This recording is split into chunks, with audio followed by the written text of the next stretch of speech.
చేసే పని మంచిదైతే చాలు, అదే నిన్ను గొప్పవాడిని చేస్తుంది.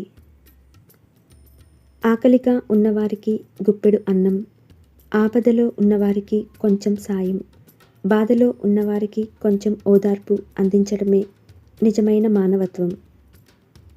గుడిలో, చర్చిలో, మసీదులో హుండీలు నింపేవారిని భక్తులు అంటారు.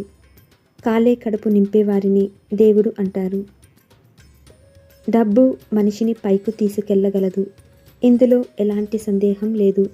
కానీ మనిషి పైకి వెళ్ళేటప్పుడు డబ్బును తీసుకెళ్ళడు, ఇందులోనూ ఎలాంటి సందేహం లేదు.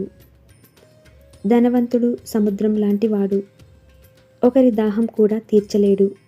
గుణవంతుడు బావిలాంటివాడు, ఊర్లో అందరి దాహం తీరుస్తాడు.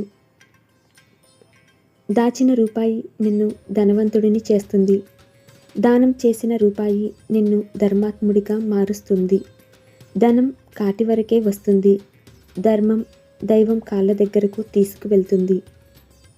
నువ్వు ఎంత గొప్పవాడివి అనే దానికంటే ఎంత దయగల వాడివి అనేదే ముఖ్యం. చాలాసార్లు నీ డబ్బు, తెలివి కంటే నీ దయే ఎదుటివారి హృదయం నింపగలదు.